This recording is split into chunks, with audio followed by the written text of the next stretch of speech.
Hey everybody, welcome back to the Peen Pod. My name is Bobby. I am joined here by nobody today. No one on the show today, just me. Things are serious.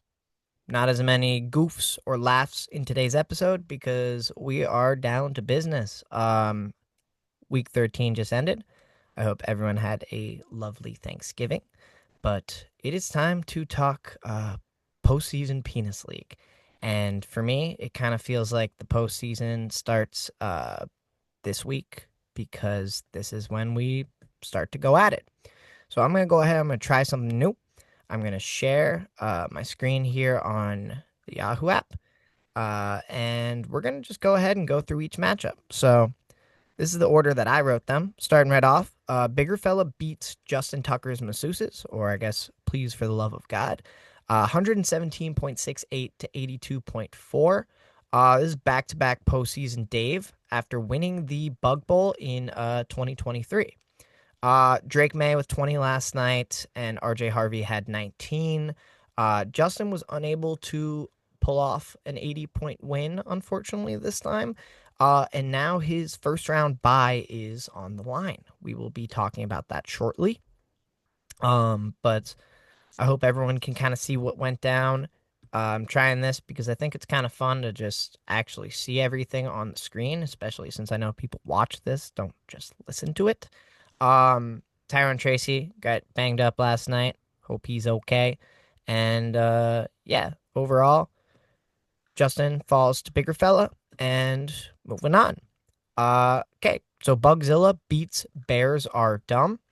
That score was 128.94 to 88.64. Looks like Noah changed his name back to Corn. Very good. Okay, so Bugzilla takes this one. Sean now has an opportunity to steal the 1 seed from Justin, so we'll go ahead and talk about that in a little bit. Amon Ra had an ankle injury on Thanksgiving, giving Sean the 0. He ended up being okay, I think. They didn't really talk too much about it, but I think there's a chance he plays Thursday. We will have to wait and see. Apparently, Marv also injured his heel. Unfortunate timing after he just came back from that appendicitis injury. And Noah had Justin Herbert hurt his non-throwing arm. And I believe Justin Herbert had surgery today, but we will see if he plays this week. Overall, this matchup set Sean up to have an opportunity to steal that 1 seed from Justin. Sean, as you take a look at the standings, I don't really know where that shit would be on here.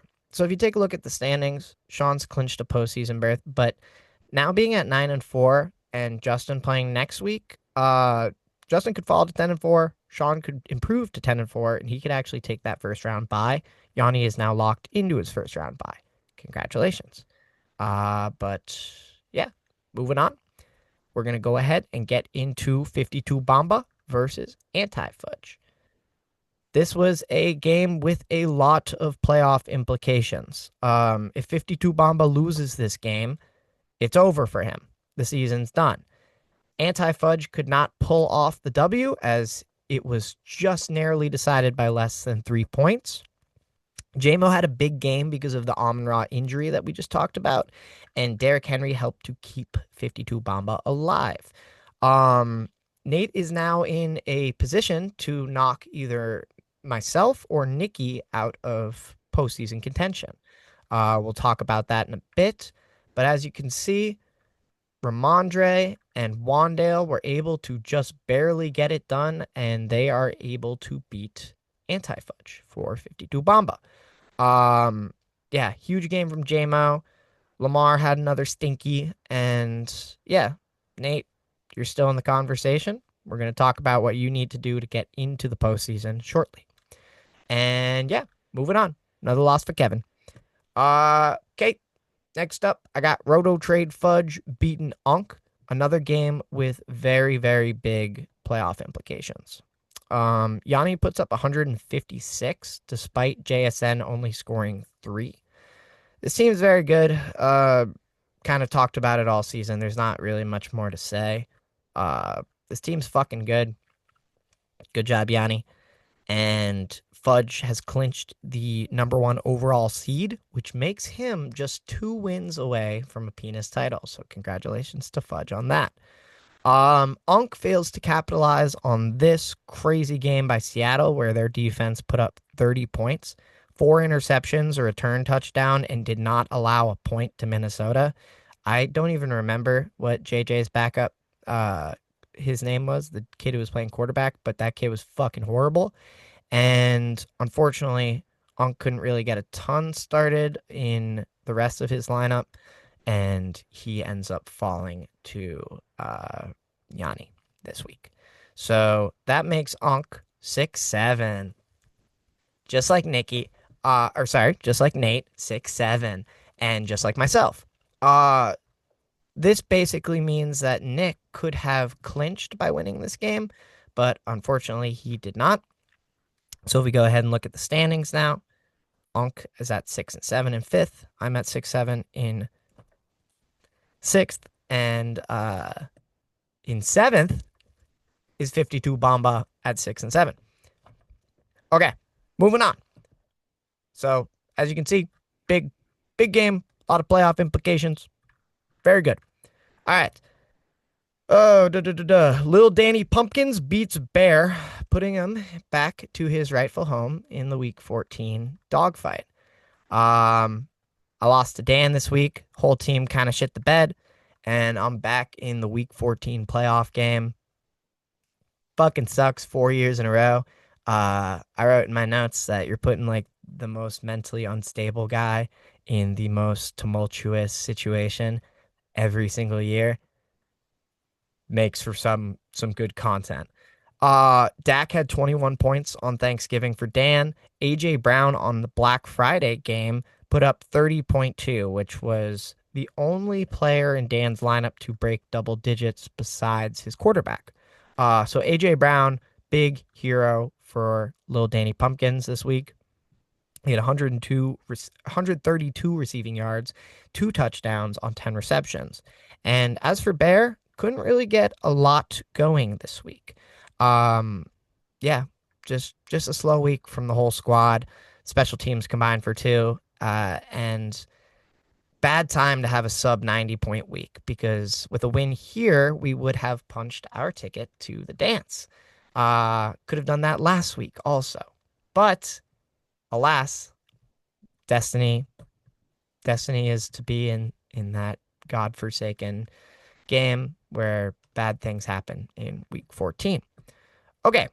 The OTC this week is Fudge. He had 156 points. And the path to bug meal is Justin Tucker's masseuses. He had 82.4.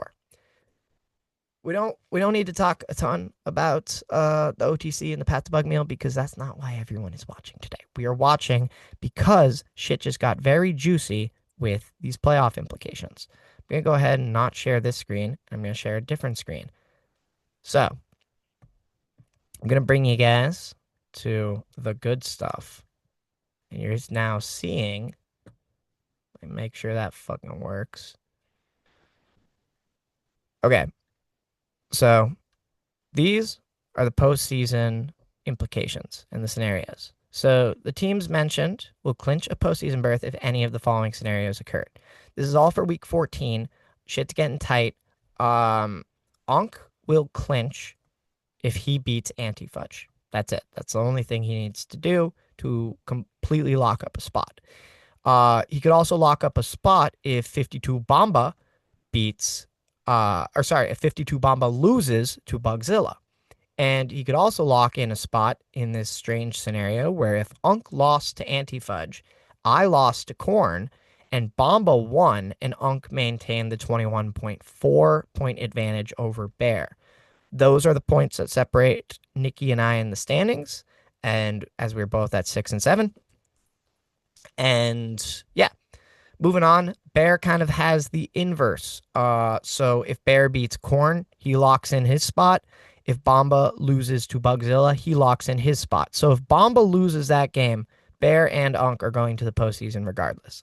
Now, if we both win the game and Bamba wins, we're still going to the postseason regardless, despite Bamba winning. I wrote a little note down here that Bamba is 102 points behind Bear, and so it's nearly impossible even if he wins, because there's no way you can make up 102 points in a week unless you're Yanni and Dave that one week. Cool. And then the other scenario being that if Bear loses to Corn, Unk loses to Antifudge, and Bamba beats Bugzilla, and then Bear overtakes the 21.44 point advantage. So it'd require Nikki and I to both lose, but I would score over 21.44 points more than Nick. Now, for Bamba, he has the hardest path. Bamba beats if sorry, a lot of B's in this sentence. A lot of B's. Okay. If Bamba beats Bugzilla and Unk or Bear loses, Nate punches his ticket. So it's the toughest path. It's the only path he has to making it, as opposed to Nikki and I, who have three, I believe. And yeah, it's definitely possible. I looked at all this shit like a month ago, realized that fuck, I could totally blow it, and here I am blowing it. But it makes for great Penis League content, and it makes for great theatrics.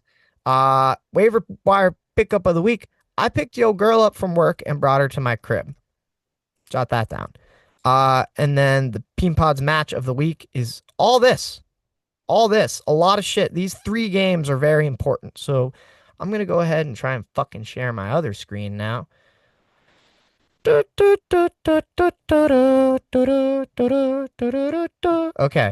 You should be able to see this screen. So I'm going to go ahead and I'm going to go and look at all of the games for next week, because this is the good stuff.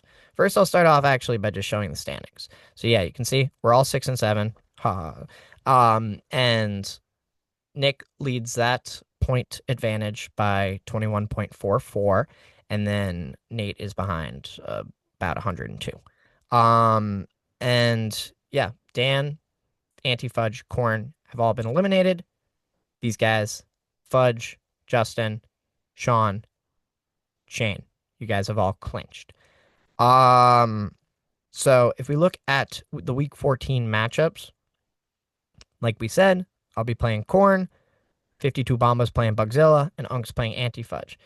These other 2 guys, they don't mean a ton.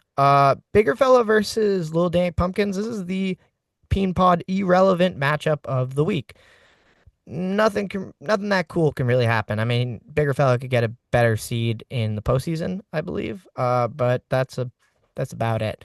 My cat just jumped around. And then Rototrade Fudge versus Please for the Love of God, or Justin Tucker's Masseuses. This is an interesting matchup because this is going to decide who gets that first round bye, as I was talking about.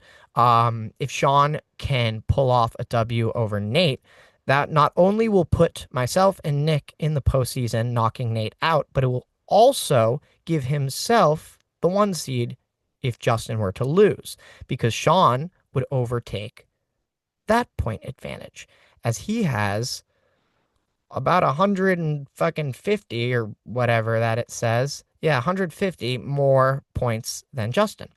So there's a lot of shit going on this week. It's going to be really exciting. It's going to be really fun. This is the best time of year. It's going to be tight. I also want to make, let me go ahead and stop sharing the screen for a sec. I want to make it known that, yeah, I want to make it known that there's a lot on the line this week, and I don't want to see any funny business. There are a lot of opportunities for funny business this week. So I have installed watchdogs to make sure that the league is running fair and balanced and fun. Do not do anything that is going to piss people off. Don't be doing no funny business, because we all want to make it into the postseason, but it should be based on merit and everyone's desire to get there. So we have some guys this week that are essentially on collusion watch. So don't even fucking think about trying anything. The other thing, I think that's it. Didn't really have another thing.